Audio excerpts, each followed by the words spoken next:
대선이 93일 앞으로 다가왔습니다. 시시각각 변하는 대선 현장 상황 전해드리는 대선 상황실 시작합니다. 후보들이 오늘은 어디로 향했는지부터 짚어보겠습니다. 더불어민주당 이재명 후보는 소상공인 7명이 참석한 전국민 선대위 회의를 열어서 방역 강화와 손실보상 확대에 대한 의견을 들었습니다. 오후엔 오미크론 지역 감염이 확산하고 있는 이 인천의료원으로 이동해서 음압 병동 상황을 점검했습니다. 국민의힘 윤석열 후보는 선대위 출범식에 참석했습니다. 후보 선출 꼭 한 달 만에 또 우여곡절 끝에 선대위가 출범하는 거라 윤 후보의 만감이 교차했을 것 같습니다. 정의당 심상정 후보와 국민의당 안철수 후보는 제3지대 공조를 위해 만났습니다.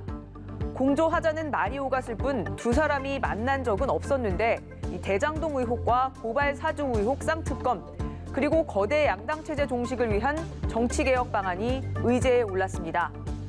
지지 기반과 이념 성향이 다른 면이 크기 때문에 양측 모두 후보 단일화에 대해선 선을 긋고 있습니다. 이들의 공조가 김동연 전 부총리에게까지 넓어질지 주목되는데요. 김동연 전 부총리는 일단 거리를 두고 새로운 물결이라는 신당 창당 작업을 하면서 마이웨이를 이어가고 있습니다.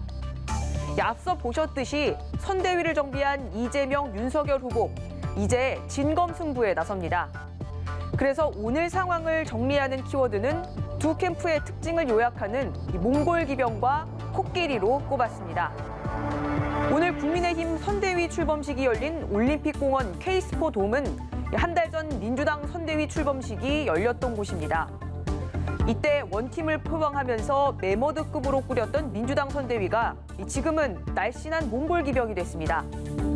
지지율 정체를 겪으면서 현안에 빠르게 대응하기 위해서 몸집을 줄인 겁니다. 출발선에 선 국민의힘 선대위는 일단 덩치가 큽니다.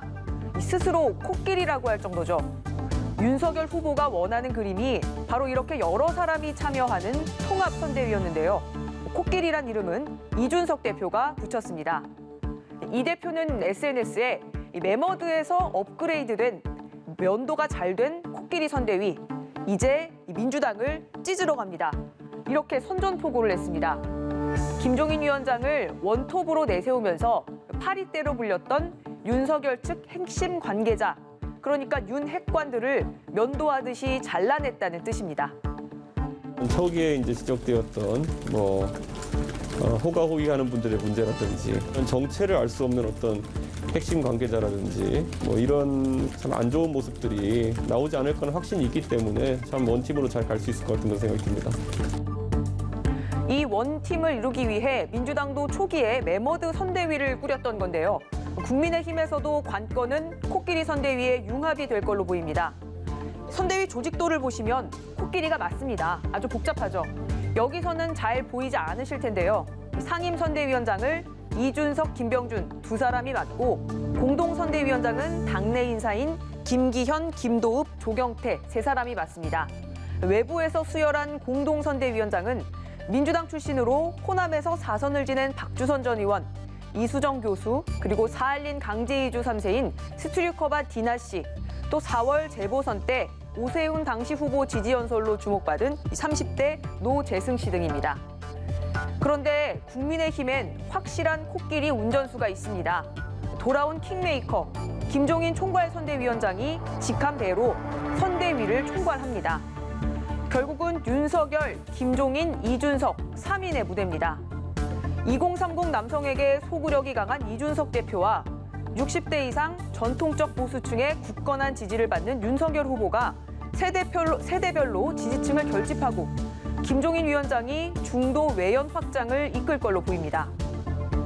그렇다면 민주당은 코끼리에 어떻게 맞서야 할까요? 이 검색 엔진에서 몽골 기병을 찾아보면 이렇게 벌판에 말을 타고 홀로 서 있는 이미지가 많이 나옵니다. 국민의힘이 전열 정비에 어려움을 겪는 사이 이재명 후보는 문재인 정부와의 차별화, 개인기를 앞세워서 지지율을 좁혔고 골든 크로스를 눈앞에 두고 있었습니다.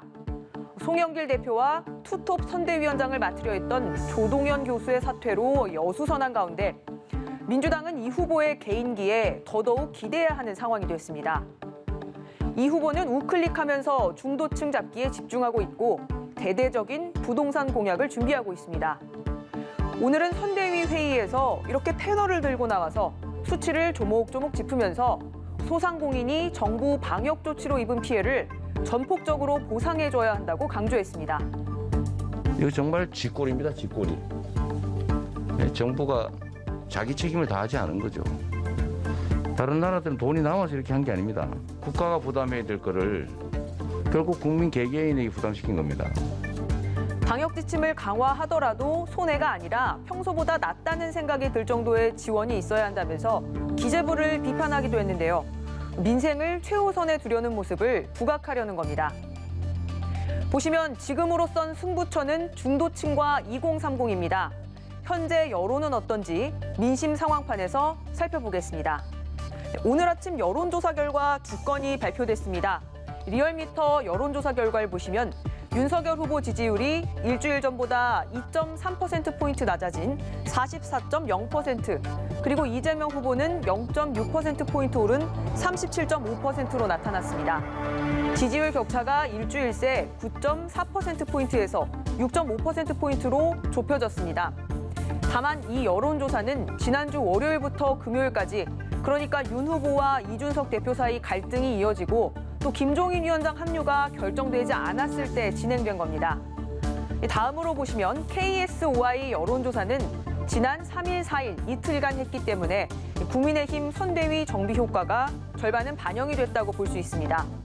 윤석열 후보 41.2%, 이재명 후보 37.9%로 3.3% 차이, 포인트 차이, 오차 범위 내에서 접전을 보이고 있습니다.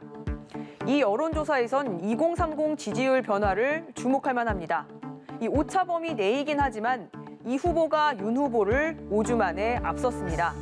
먼저 20대 지지율부터 보시면 윤석열 후보 지지율이 이렇게 떨어졌습니다. 13.6%포인트 떨어지고 또 이재명 후보 지지율은 2.1%포인트 오르면서 두 후보 지지율이 역전된 모습을 볼 수가 있습니다.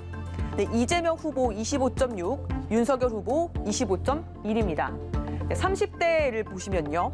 KSOI 조사입니다. 역시 윤석열 후보 지지율이 2.3%포인트 낮아지고 동시에 이재명 후보 지지율은 7.1%포인트 오르면서 이재명 41.2%, 윤석열 35.2%가 됐습니다. 일주일 만에 왜 이런 변화가 나타났는지 KSOI 이강윤 소장에게 물어봤습니다. 무려 한 달간이나 계속된 국민의힘 선대위 구성과 인선 진통에 대한 피로감, 국민들의 정치적 요구와는 동떨어진 밀당에 대한 실망감이 작용한 것으로 보입니다. 같은 기간 이재명 후보는 조직을 재빨리 정비하고 메타버스 등 다양한 루트의 소통을 통해 2030 접촉면을 넓혔습니다. 이렇게 2030 여론이 정말 빠르게 움직이고 이 부동층은 여전히 높은 걸 보실 수가 있습니다.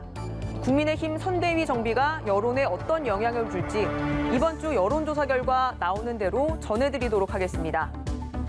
오늘은 여기까지 짚어보겠습니다. 생생한 대선 현장 상황은 내일 다시 전해드리도록 하겠습니다. 지금까지 대선 상황실이었습니다.